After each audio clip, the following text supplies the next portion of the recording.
I'm not even going to do the intro. Oh, yeah, my mic's working.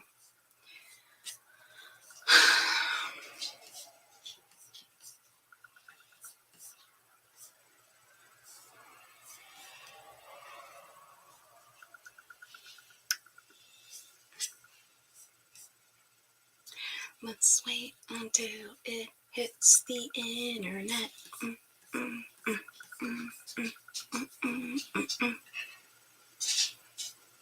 There it is.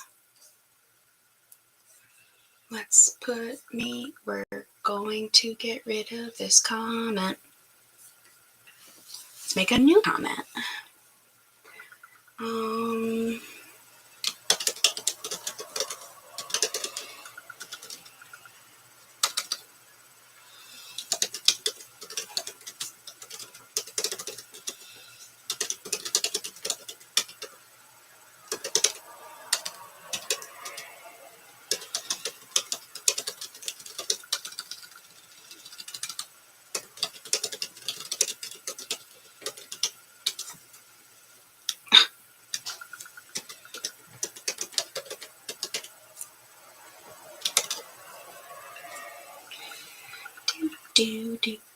Can I pin this one? Oh, well. Oh, good. Perfect. These chats are up here. Let's show. There we go. Can I? Man, this is so behind. It's crazy. The lag is real.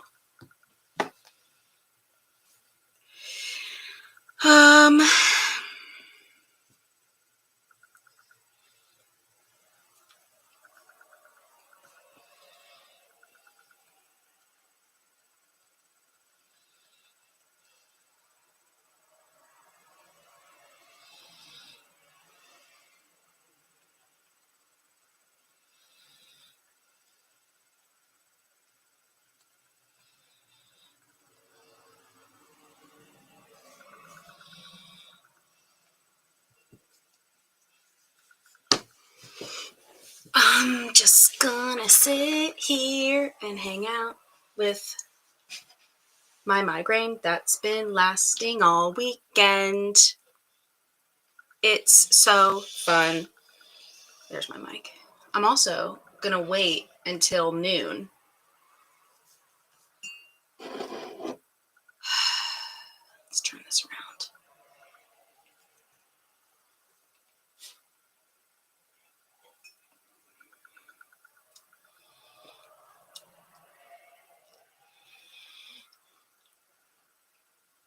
I went to high tea and craft night at the Satanic Temple in Salem, and it was lovely. I really need to be drinking this, though.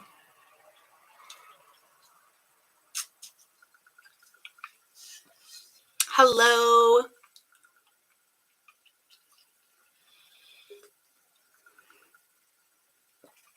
I have a few things to read. I reached out to. Did you? But Ryan, did you get yours at the Satanic Temple? We got this at. We went to Salem, Massachusetts, and I was looking around for just little events and things because it was after the Halloween season, so we could get in everywhere easily. There was no traffic, no nothing. And when I was online looking around at different events, I noticed that they do high tea and craft night at the Satanic Temple, and we wanted to go there. And if you went to the high tea and craft night, you had access to the entire building, like the library, the throne room, everywhere. You didn't have to wait, nothing. You could go in all of the rooms. So we decided to do that. And it was like $15 a person or something. And they had a little tea station, and we made different crafts. They had wax seals and jewelry making. And I think My husband made some like poopery stuff that you like spray, and it was so cute. And it was really fun. And then we were able to walk around the entire building just by ourselves. And it was awesome. I think there was like two or three other couples there. There was not a lot of people. So yeah. So we, of course, spent a lot of money in the gift shop too. It was fun. So cheers.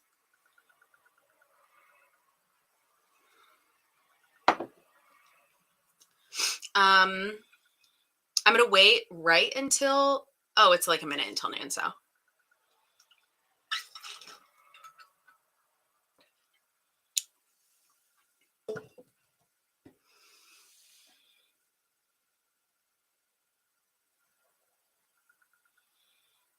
probably just gonna start because I mean we could rewind this too if like you just get on afternoon.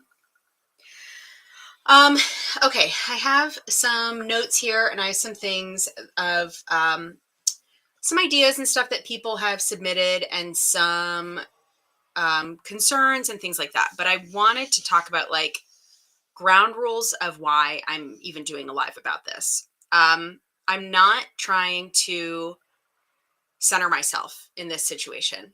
Um, I'm not. I'm more or less trying to engage the community to start something as a collective. So I will facilitate whatever needs to be facilitated. If other people don't want to, or like I understand it's a lot, and I understand that there's a lot of responsibility to it and things like that. And so when it comes to facilitating and things like that, I'm totally open to help. I have been having some conversations with some people in different communities that aren't the like majority communities, and I want to explain what I mean about majority communities. And my biggest ask, and I am asking this so deeply from a place where I need everyone to open up their minds, be compassionate, and not take a lot of the things personally that we're going to talk about, because it's not made up rhetoric, and it's not something that is targeting any sort of victim mentality or anything like that. It is things that are very documentable. I think things that we can all agree with. So my biggest ask is that when we start to talk about inclusion and equity in public paranormal spaces, when I say things like marginalized communities, minority communities, or the majority, if you feel triggered, if you feel angry, if that elicits some sort of negative reaction, I ask you so deeply to stop, take a step back, and dig into that emotion for a second and think, am I upset because I'm not being centered? Or am I upset because I don't understand this? Or am I just upset because I don't agree? Which those things are valid. Your emotions are valid. But when we have situations where we are trying to uplift people in different groups, different associations, different, more marginalized or sensitive spaces, and we are angry about what equity means or whether or not we think things are equal or accessible, we are centering ourselves in something that we don't understand. So I am not going to talk about a community that I am not directly involved in because I don't understand what that community is experiencing. So I would be reaching out to a member of that community in order to step forward and maybe take the reign on that. And which I've done that in the past couple of days. I've reached out to a few different people. Um, in terms of not just representing different marginalized groups, but just to get feedback or to let them know, hey, I'm doing this. I want you to know that I'm not trying to speak on your behalf, and I'm not trying to speak on anybody's behalf.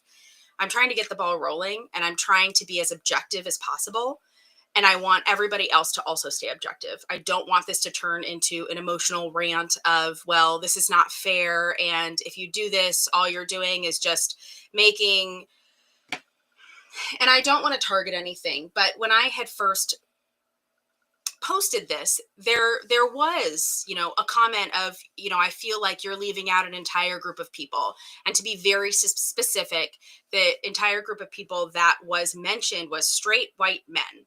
And there was nowhere in my post did I say, all straight white men are terrible. And I know that that's not what was implied with that comment at all, because we ended up having a really great discussion, and I ended up actually editing my post a little bit just to make sure that the sensitivity was there, that I'm not trying to exclude anybody, but I am trying to encourage the community as a whole to be open to inclusivity. And there is a we're going to stay really, really objective. Why am my laptop going dead? Hi, Jeffrey. There is inclusivity and there is equity. And there's a trope in the paranormal, and I think we can all laugh about this trope, is that the paranormal is just filled with a bunch of white dudes. And it's a funny trope, just because there's not a lot of representation. And that doesn't mean that those people are problematic. That's not what that means at all. And I'm not going to say that as any sort of factual thing, because that's mostly entertainment. Because when we see, there's not a lot of representation when it comes to paranormal in the entertainment. And, that's entertainment. That's not here. We all know full well in this community that we do have so many different walks of life. We have so many different skin colors and identities, and we have so many different orientations, and we have so many different classes of people and people with different backgrounds. And we know that the paranormal, in the in-person paranormal, is this rich and diverse community. And if we can say, yes, we know that, then I think we can also admit that not everybody is as open as we would all like them to be. Because we know that we have heard about bullying, and we have heard about slander, and we have heard about fraud, and we have heard about sexual assault, and we have heard about unsafe spaces for children and women, and we have heard about racism in the paranormal, and we have heard about all of these things. And for us to sit down and say, well, I know the Ghost Brothers are kind of that, I know. And that's what I'm saying. We have very little representation of diversity and inclusion when it comes to paranormal entertainment. So as a community, we should change that on our level. There's a lot of political uproar happening right now with what's happening in the political climate. And a lot of us disagree. A lot of us do. And a big answer to a lot of things when it comes to our political ideology is a lot of what we want to happen starts at the local level, right? It starts with your local elections. It starts with your local representation. That's how you make change, is we start to change what the local climate looks like. And then we can form over a long period of time what our big picture looks like. That is also the same thing in social groups as well, too. So if we want to change what the paranormal is on the big picture, we have to do it locally. You know what? And I'm looking at I'm trying to, you know what? I am trying to, number one, I'm just going to show this because And then we got some people, we got some hellos, we got some mornings, got some people here, some people here. I'm trying to like this. Yes. So this is kind of like one of those points. Like we see the lack of diversity, and we see how unsuccessful diversity sometimes is in entertainment. It's a real thing. Hello, everybody. Hello, everybody. Okay, I'm going to try to keep up with when we start to do suggestions and stuff. I'm going to look at the chat. So hold your suggestions right now, because my brain can't calculate all this stuff on my screen right now. So hold your suggestions for now. Don't do anything because I can't see them right now. When I say, give me your suggestions, I'm going to open up the chat and then I can start putting them up there. But right now, my brain's going to go in 5,000 different directions.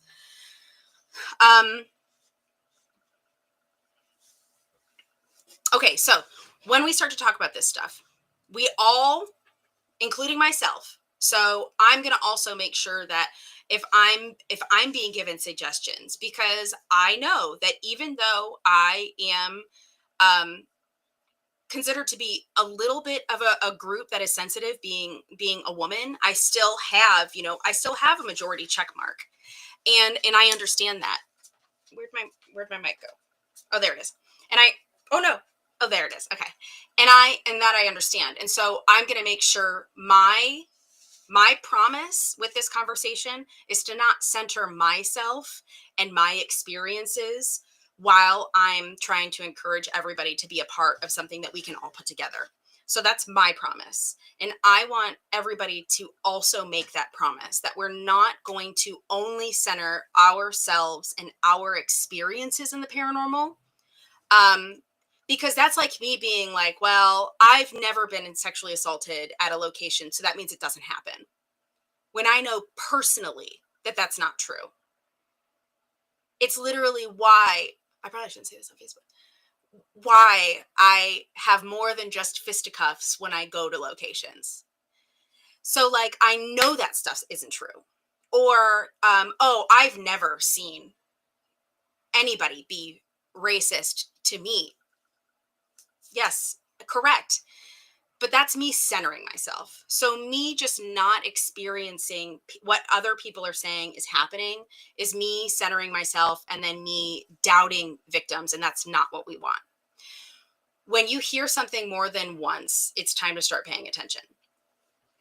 So when it comes to being objective versus subjective, objective is like looking at the data and making a determination based on the data. So it cannot be a determination based on your emotional connection to the situation, whether or not you like or dislike the people involved or anything like that. You have to look at the data. And I think that that's a really great place to start when it comes to creating something accessible that people can see location information with accessibility, not just accessibility for safety, but accessibility for like wheelchair ramps. Do they have, oh, this was another thing. I need to get up my little list. Where is my list? Did I delete it? This is why I can't. Code of conducts. Do they have a code of conduct? This was a really, really good point that somebody just brought up right before I got on here was, does the location or the event have a code of conduct in place that is readily available? Do they have a set of rules that is beyond just the, we don't tolerate bully, like a well thought out code of conduct when it comes to, and do they stick to it? Do they stick to it even if it's their friends going against the code of conduct? You know what I mean? Because there is a lot of that too. So I think creating, whether it's a platform on Facebook, like a page on Facebook, or if it's something on another more neutral site, because we do know that Facebook kind of pushes, more emotional content for the algorithm. Somebody posted today, and they're in our circle. A lot of people probably saw it. posted, no, yesterday, that they were like, don't feed the Zuck. We perpetuate this emotional content, and it does, and it feeds the algorithm, and it pits us against each other. And people that, you were cordial with a few months ago, a few days ago, a few years ago, you're now coming to blows over these emotionally fueled things. And that's just, it's not good, because also disagreements are going to happen and there needs to be conversation. But if all of our conversations are emotion fueled, no change is going to happen, because emotions make us set in our ways. Emotions make us double down. And so that's why objectivity is going to be so important for something like this to be successful, because one bad review comes through and it's going to immediately turn into some sort of emotional endeavor. Somebody says something about a location that you love, it's going to become emotional. Somebody posts a review of your event and you don't like the review, it's going to become emotional and personal. And I urge everyone to think about a time that somebody gave you constructive feedback and you took it personally and emotionally, or you disregarded it, instead of just really sitting down and being like, how can I conduct myself in a way where I'm not completely being ruled by my anger or by my emotions? Because it does it skews our critical thinking. It's always going to, no matter what. It skews my critical thinking. It makes me, if anybody was awake at 4:00 in the morning, there was like 3 of you, I think, maybe more of you. I had like a completely emotionally fueled like meltdown. And I'm guilty of that. I can be a very emotionally, I want to just call myself emotionally like irresponsible almost. Um which is why I try to compartmentalize when it comes to something super emotional, so I can be more objective, and I can put something together and look at the data over trying to lead myself in a subjective way. And I think that we can all try to do that. And it's hard and it's difficult, especially when it comes to things that are so near and dear to us, especially when it comes to the people that we love and we care about. So that was a really long way of me being like, if we're going to do this, we can't fucking take shit personally. We can't. It has to be objective. It has to be data. I am going to read also something that somebody submitted, just in terms of like concerns in the community. And I thought that it was something really important to note. People are, and a big thing about this too, is because I think that there are problematic situations, and they are locations, events, groups, individuals surrounded by an echo chamber of protection. And that can be really harmful for other people that might fall victim to those situations. People are unknowingly collaborating with harmful individuals because either no one talks about it, or victims are discredited as haters. And that, I think we all have personal experience with something like that, with either being afraid to speak out because we're just afraid to be labeled as dramatic or a hater, or who we want to speak out about is well protected, or they're protected by bigger names with bigger followings. And I've been guilty of that. I have been guilty of not wanting to speak out about something, or somebody that hurt somebody close to me, or somebody that hurt me, because I was fearful of the lashback, and that can be scary. um do do do And yes, there were a lot of people talking about, of course, like the I know that sexual assault and unsafe environments for children has been a massive issue lately, and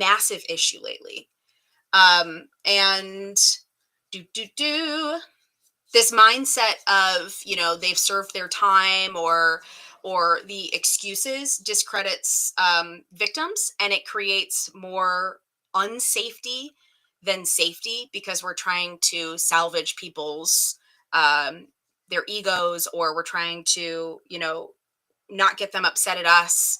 um,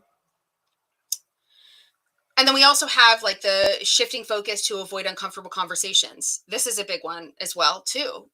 Deflecting accountability It's a disservice working towards, and it's also a disservice because it ends us not being able to work towards real change. We have these sort of like dramatic outbursts, and then it's like they disappear, and then nobody talks about it anymore because it is either looked at as drama, or it's a fight, or it's just, we need to have, and I know a lot of you will also understand exactly what I'm saying too. We need to have more than just one person speaking for everybody as I sit here to try to objectively um, speak on a platform about stuff.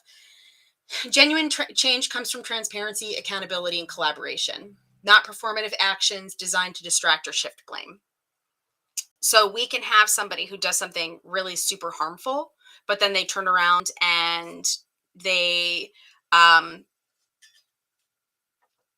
do something.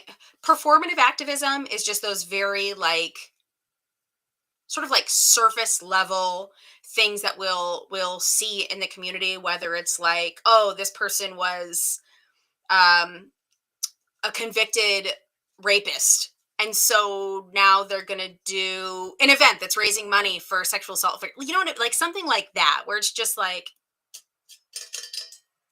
or they are accused for something big, and so they do like a fundraiser for like a smaller issue, but they sort of inflate that sort of thing. So there's a, and we see a lot of stuff like that. And that's not saying that people can't change and make good, but if the accountability is not there, good deeds end up just looking performative. So accountability, like normalize people being like, I did this and it was wrong, and I want feedback and ways that I can make it better. I want to be held accountable, and I want to learn and grow from the things that I'm doing. And with something like this, there was a long period of time when I first entered the paranormal that I kept quiet about a lot of things that I saw that were inappropriate or not okay or problematic. And a lot of things that I was like, well, and I even had this conversation today. Well, like that's never going to happen to me, so I'm just going to like I'm just going to leave that alone. And it's this is me trying to take accountability for that. I'm also hormonal, so forgive me if the crying's not meant to be manipulative. Um, this is me trying to take accountability for not standing up for, maybe I should I'm gonna take a minute.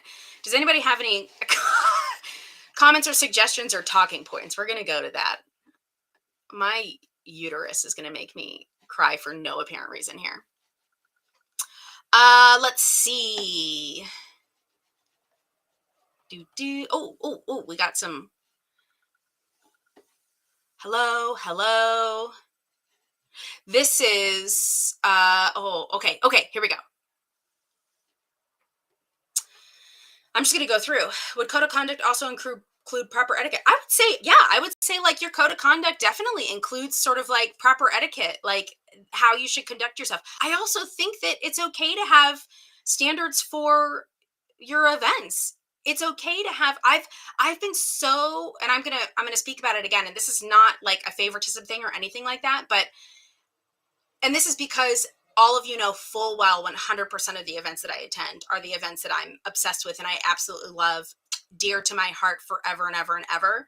But I like am so jazzed about the fact that I have to write like two papers and submit them and have a whole panel like vote on them in order to be included for an event that I really, really want to do in August. Like I was so jazzed about that.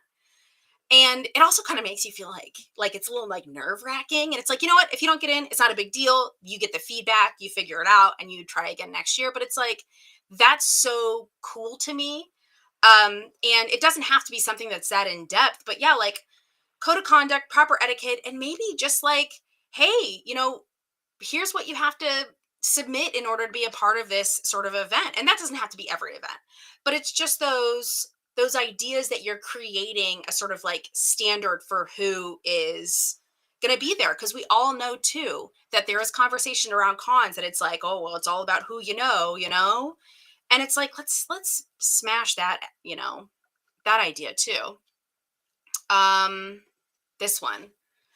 I wish there was more awareness and education on emotional intelligence. It's so important. Yes, it's so hard being in a field where there is really no like certifying agency, and there's really no and that's I mean, and that's a lot of hobby fields where there is no like sort of big community around us all working together to change, because everybody's also doing their own thing, and that's awesome. So it's like a blessing and a curse. There's so much freedom in this field to explore and do what you need to do and celebrate others and collaborate. But then again, everybody's sort of doing their own thing, and it's hard to create a standard. Um, some people have way too much social capital. Yes, 100%. That is, and I feel like that is, again, it's a blessing and a curse, because if you want to further yourself in the field, you need that social capital. And that's important. But then it's like you become sort of encased again in this like echo chamber of people that are, and I've often questioned it myself too, because I'll put something out and it's like I get all of this really great positive feedback. And I'm like, I want more constructive criticism on how I'm conducting myself. I want more constructive criticism on the things that I'm putting out there. I want people to tell me if my shit is broken and I need to fix your battery, and not feel bad because I want my stuff working. But like I want more people telling me how I can be better. Even if I don't agree with their opinion of what better is, I want people to feel comfortable with telling me that. Not because they think that I'm going to listen to them, but because they're like, you know what, Lauren's really um, objective and she's really open to having the conversation. Because I think, yeah, social capital, yeah, that is it. Yeah, that is a really great way. Um,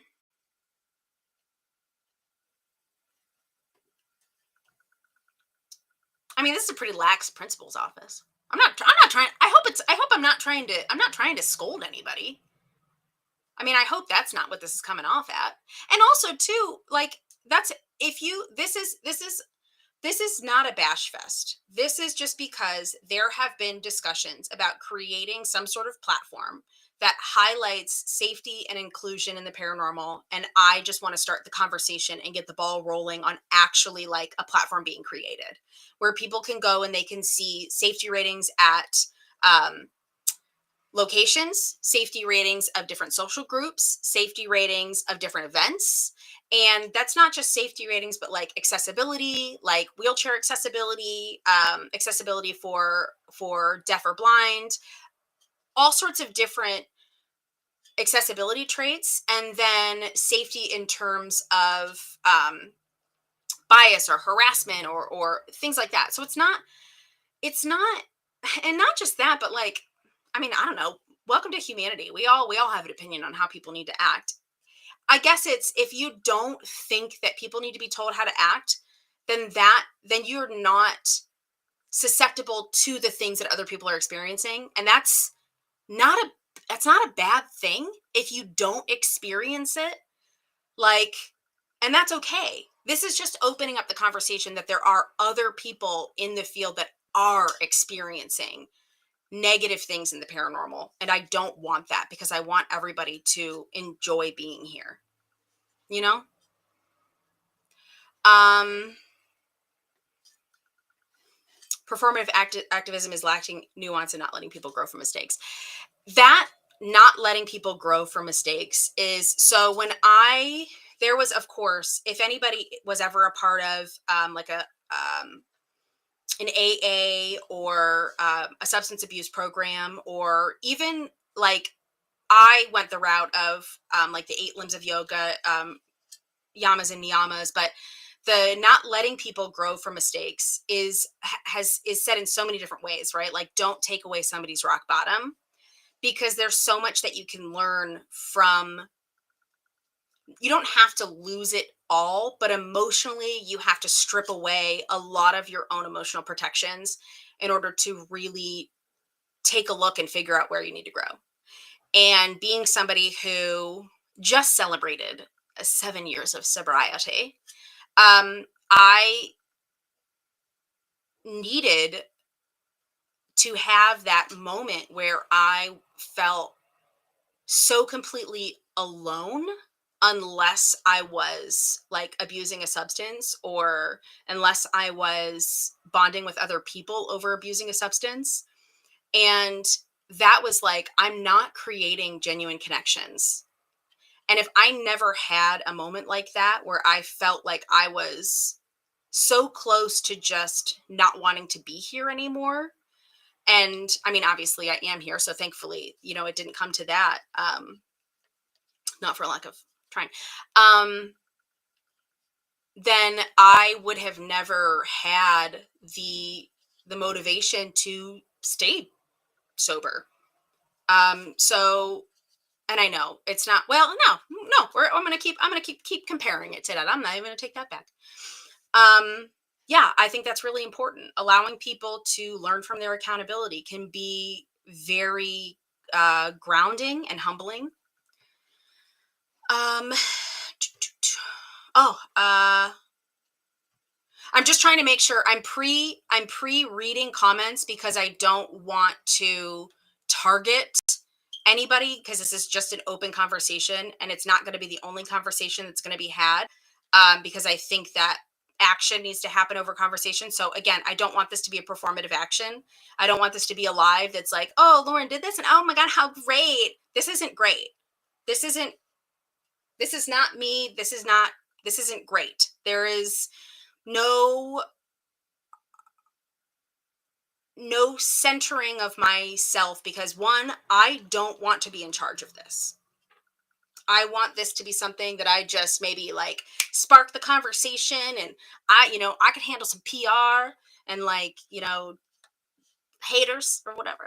But like, this is not something that I want to be my project.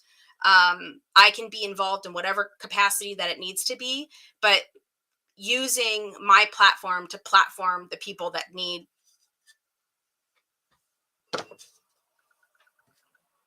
okay, I'm going to keep going. Um, People apologizing to a group that will applaud them and accept the apology no matter what, even if they weren't affected, instead of apologizing to the group they harmed. That one, man, I feel like that one hits me too. I feel like damn guys. um,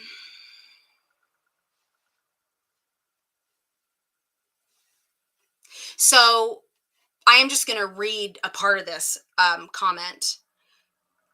Sometimes sometimes there is a promise of wanting to protect and have equity and inclusivity, and usually it's not always honest. And that's why, if we aren't seeing action, if we're not actually seeing things being done, words are just words. And that goes for what I'm doing right now too. These are just words unless something happens. This is just bullshit.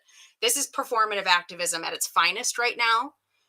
If this was it. And that's just being point blank. Um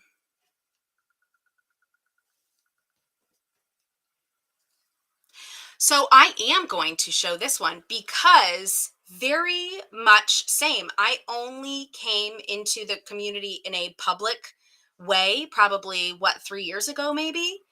Um, and yeah, so I totally get that. And I do think that social media perpetuates a lot of that. Because I can truly honestly say that a lot of discourse that I've seen too, it's like that stuff doesn't happen in person.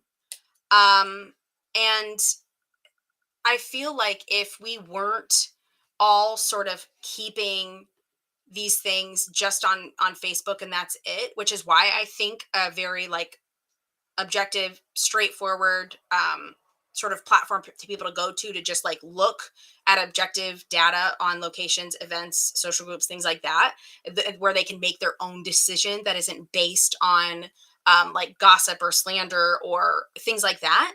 I think it would be easier because it's like I get so down in the dumps in the off season because all I see is the social media aspect of the paranormal, and it can be yucky. And then the first con I go to, I'm like, fuck. Like these are like I love being here. Um yeah, code of conduct. Yes. Like why not? You know, get together, figure out exactly what you will and make sure you stick to it. And the hardest thing is sticking to something like that even with your friends. Holding your friends accountable, holding the people that you like accountable. Um oh man, y'all. Oh man. Yeah. Oh my gosh. Oh my gosh. Or things like this, you know what I mean? You know? Look at this bullying right here. Got on Vince's TikTok live and he just made my phone die. Okay. Okay. That's a joke. That's a joke. That did not happen.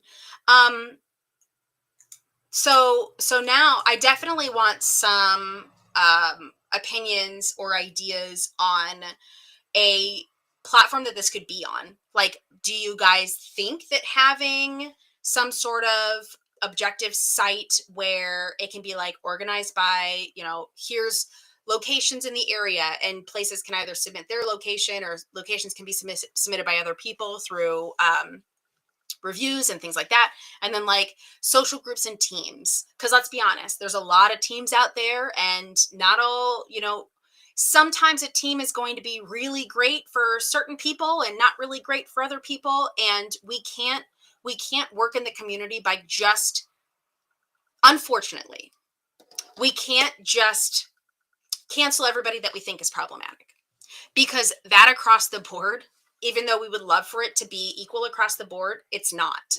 And that's a hard truth that hurts to come out of my mouth, but it's a true truth. A problematic group to one is not a problematic group to other. So if the goal is we're just going to cancel all the groups that are problematic, who the fuck gets to decide that they're problematic? That's why the more objective platform is really my suggestion. And I'm, you know, whatever, this is going to be a community endeavor, so all suggestions, but that's a hard truth that has to be tackled, that this cannot be built on the premise that we're just going to cancel everybody. Because honestly, if you just put data out there, the work will just do itself. It'll just do itself.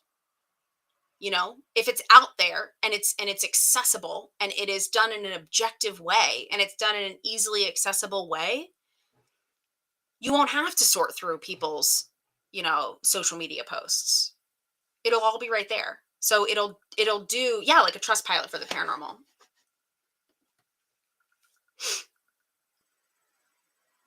Yes. So yeah, so this was the big sort of promise that I was talking about as well too. That when it comes to, I think, and I want to pose this in opinion form because I tend to do like the this is what it should be. No, I think that if there is a format in which things are submitted, where it's more or less just not about here's what happened when I went, and more like, did you feel safe at this location? Yes or no? Here's the star rating. And then honestly, you know, if the person wants to dive in that further, they can sort of do their own social media digging. But if it's something that's more like, is this safe? Does this location, does this event, does this group seem inclusive to all backgrounds? Does this event, does this, you know, group, does this location seem welcoming? Does it this, that, you know what I mean? Like just very objective, data. And then it's compiled together and then it's organized by like, here's the locations that we have information on. Here are the groups we have information on. So in that way too, um, there's no lashback. And the thing is that of course, no matter what, just like Google reviews, just like everything, it is going to be susceptible of people trying to go on there and discredit something because they don't like them. So I do also think that there should be some sort of like, when did you visit this date? Post a snippet of your receipt or your confirmation or something. Like there should be something that is like, you were there on this day, this happened, here was the interaction, here's the proof. Does that make sense? So it's like one of those sort of things that it's like, you get that little verified purchaser, because on Amazon you can do a review for anything, but the reviews that like matter are the ones that have that little like verified purchaser check mark kind of thing. And I think that would be really important. So then you can sort of see like the reviews and stuff that are more, maybe emotion field or anything like that, and then we don't worry about those, and we only worry about the ones where there are like the hashtag receipts. And that is, yeah, so that is why too. So I do think that there should be moderators for something like this, and I do think that they should be moderators from a lot of different backgrounds. And but I also think that if the submission process is very objective, and again, it has those like receipts of approval, like, okay, they attached their confirmation, boom, this one can be put up there. You know what I mean? Like it's almost like an Amazon review platform. Like if you had an interaction with a social group, the receipt would be like your confirmation for the event that you were at that they also attended and you had the interaction. That can be proved. Location. You get confirmations when you book a location. You get confirmations when you book public hunts. You get confirmations when you book private hunts. There was a big issue with a business booking locations and then like not showing up to the location. That's easy to show receipts. Receipts were shown. And then that way, instead of sorting through the millions of different posts of people being like, or the people that are trying to scour through all those posts to gather information in order to put it out there, like, look, don't book with this company, it would all be there instead. You know what I mean?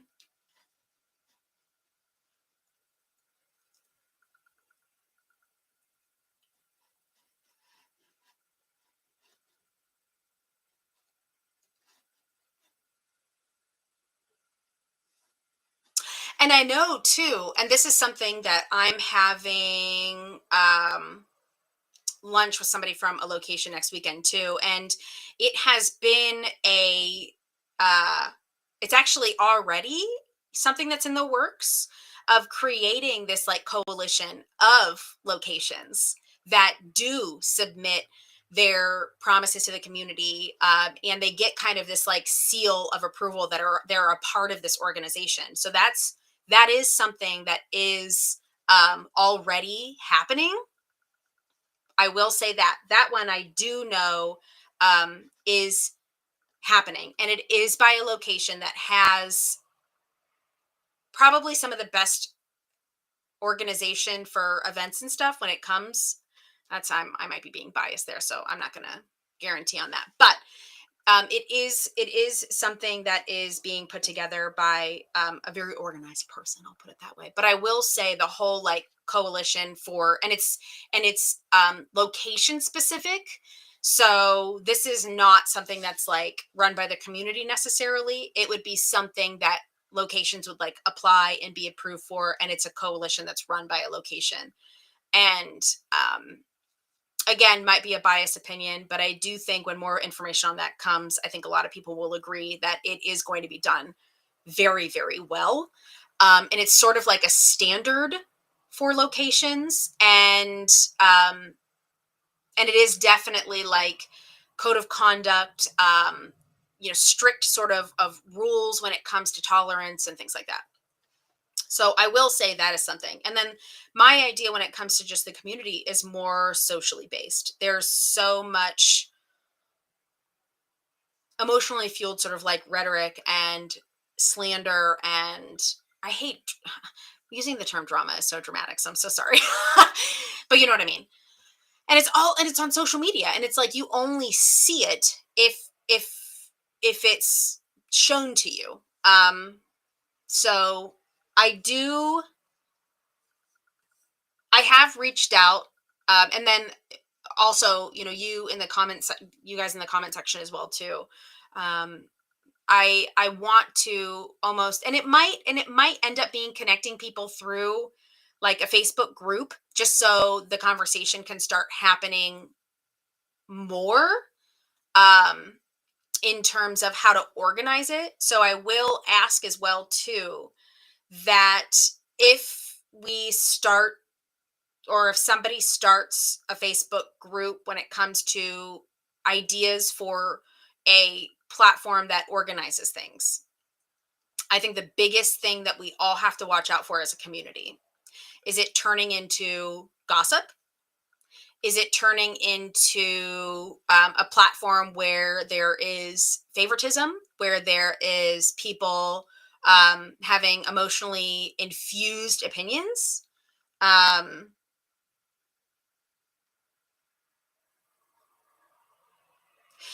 so I I almost would rather just use, well, so when I don't want to use the term drama because I feel like it. Oh yes, okay, yes, never mind. I had to read that better. Yes, that's why I don't like using that term, because I do. I think it minimalizes. And I think that a lot of things that happen that are discredited as drama, it's hurtful to see, because I've seen a lot of pain happen. Um all inclusive is important.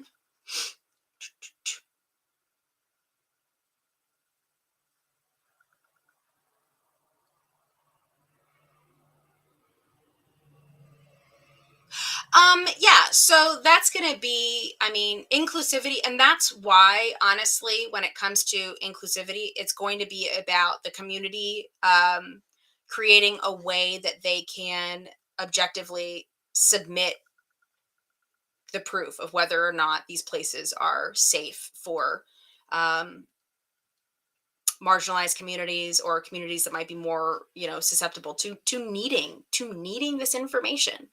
If you feel safe pretty much just going anywhere, like really, if you can get out of your car and pump gas and you don't look in all directions to make sure that you're safe, if you can walk out of the grocery store and you don't look around to just make sure that you're safe, if you can go to any city in the country and all you have to look up is like crime rate, and then if you're like, crime rate's low, cool, I'm just going to go there.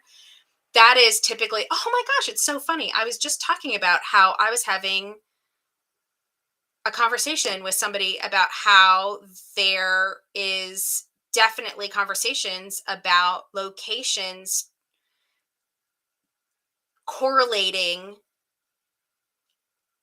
a process for like a group of locations being like certified in a manner where you have standards and you have accountability and you have a code of conduct and things like that. So funny. So funny. Accountability. Accountability can look like a lot of things, in my opinion, and I think accountability might be different across the board. But when it comes for me for accountability, it is the consequence. So, if an example, if there is a location and there has been a history of violence, a history of bias, a history of, and this is not a consequence as in like canceling the location, but sometimes that's just what happens. But accountability is like when you boycott in order for change to happen. So if it is a singular person at a location who is employed there that is problematic for the community.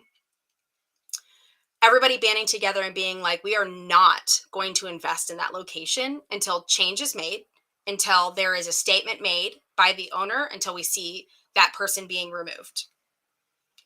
And I think that can look different depending on what it is. And that's the same thing. And I just don't think, I think that we have those situations happening and then the accountability doesn't happen, or it happens quietly. And then they want to be praised instead of like, okay, this is, I'm so sorry that this is happening. I'm hearing what everybody is saying. We're removing that person from this location. And then I want the community to tell me how I can do better. What are some of the ways that I can make this a safer location? Because I want everybody to be happy.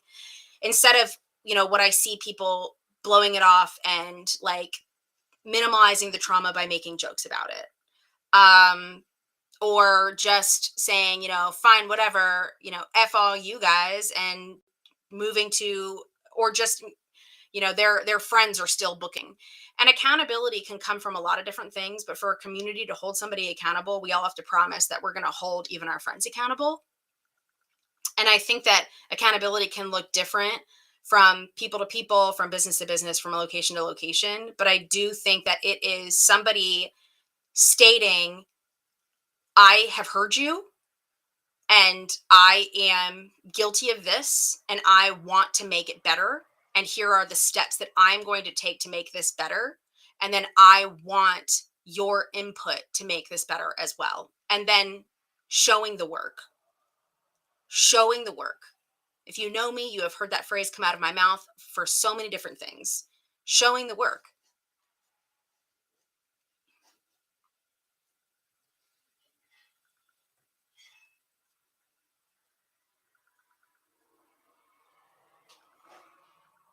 Yeah. And that's a big thing too, is that I had to dig. I had to dig and make like a comprehensive list of what was happening at like different locations, and I had no idea. Or like it was so hard to find,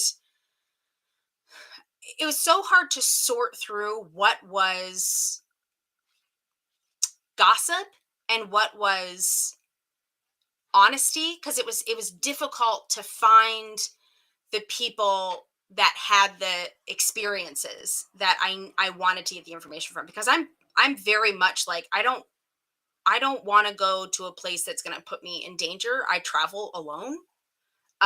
So I'm very careful, and I did find that when I started to do a lot of cons and travel by myself, I found it very difficult to, because also too, there's no vetting for locations. It's just kind of like, this place is haunted, come investigate it. And word of mouth is hard. So yeah, and then you have these kids that are seeing YouTubers and things like that, and they want to be involved in that. And then not all locations, some locations do accept people that are under the age of 18. And but there's like, the locations that I know that accept under the age of 18, there are like liability forms, and like, there's standards. Um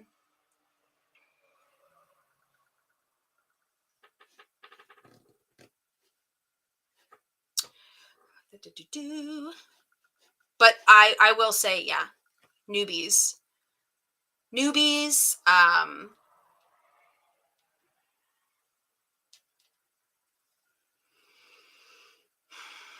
that's my big don't start making it personal breath. Um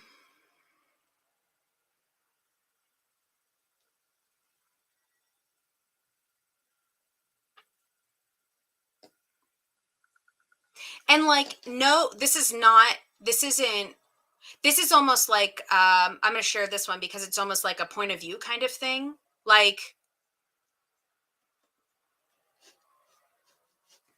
imagine, because yeah, some locations are super hard to find like good hotels and stuff like that too, but like, imagine somebody brand new to the paranormal who like doesn't know that maybe they should be like protecting themselves when they go someplace, or somebody who has past trauma or has experienced something like that, and like going to a location and realizing that the only places to stay are these like kind of scary places that they're not sure what they're getting into. So yeah, so a lot of it is like safety ratings, location ratings, safety in terms of inclusivity, in terms of sensitive groups. Um, we have a lot of different orientations and backgrounds and sexual identities in the paranormal. We do. And you might not even know that. You might not even know that there are sensitive groups surrounding you that might not look like a sensitive group to your eyeballs. You might not know. And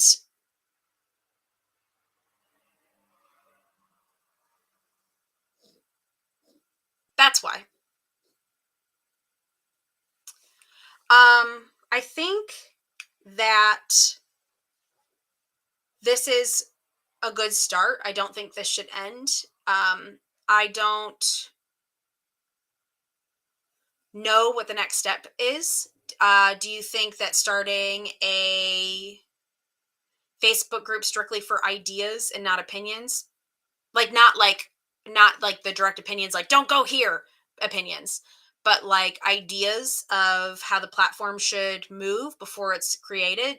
Do you guys think that's a good idea to be able to get input from people and maybe put a time frame on it? Start a Facebook group that just says for the next 3 months, this is an open Facebook group about ideas, in order to get the ball rolling on a platform, and let it go from there. I think maybe that's a good step. And you know, I do want to make sure that we are not turning this again into uh, drama and gossip. So I will say the little bit of control I'm going to infuse into this is that maybe this Facebook group is something where it's not yet our personal opinions on locations, groups, or people quite yet. Maybe it's just on how to put a platform in place, or how to um I know, and I think, and that's why I think that there is a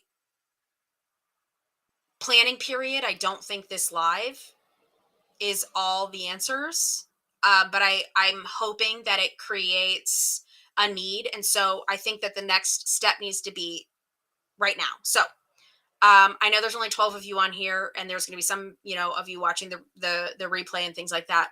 Do we want to have a time frame on a Facebook group where ideas of where to go next in terms of a platform to organize safety data, inclusivity data, things like that, for people to have a one place to go where they can see or submit their experiences with locations, social groups, events, businesses, paranormal.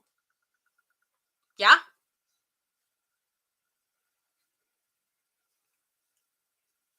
I'm not going to leave until we have a plan, because I'm not just going to make this into I just centered myself, did a live and patted myself on the back and that was it. All right, cool. I'm going to start a Facebook group. Okay. 2 month time frame? All right. I think 2 months. Don't take this the wrong way. A lot of white people giving me their opinions. Anybody else? A lot of white straight people. Nobody take offense to that. It's a bad joke. Actually, no, it's a good joke. Let's make sure, though, that I like it. All right. I want to have the buy-in, and this is going to, sometimes it's going to be offensive, but I think if we all dig deep, I want the group and I want the conversation to not just be, let's be real, I'm one too, just like straight white people talking about it. Let's make sure that we're sending out invites to people that belong to different backgrounds, um, whether it is orientation, identity, race. Let's make sure that we first have a planning group that shows the diversity and safety that we want to create in the community. Because if it's still just the same people that have just been wanting to have the conversation, and those are the only people that are planning, it's not going to go very far. We have to have that diversity. And I'm saying that's a have to. We have to plan it. It's just going to be another platform without diversity if we don't do this. And safety, equity, inclusion is so dependent upon the diversity that we show. We can change how the community looks, how it acts, and how it's held accountable. But it takes everybody, everybody, women, men, black, brown, indigenous, they, them, trans, queer, everybody, everybody.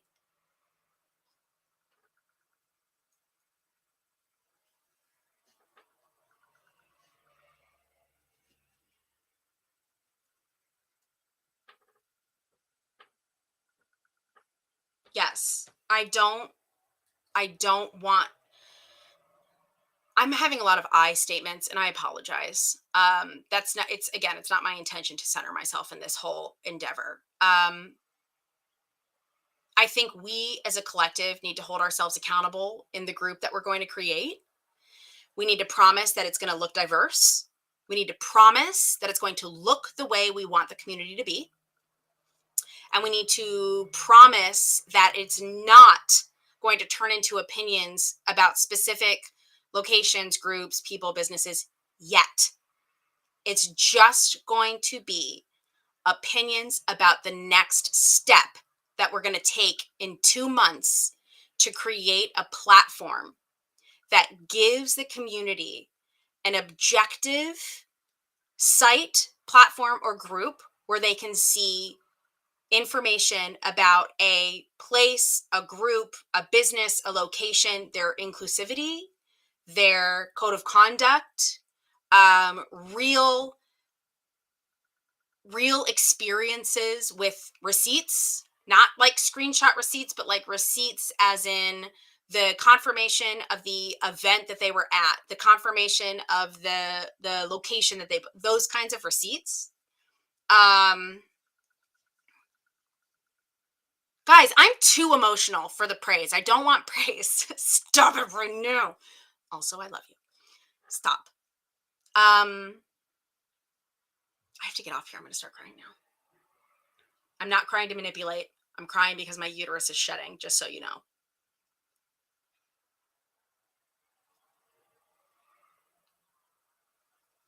Oh, yep, nope, gotta go.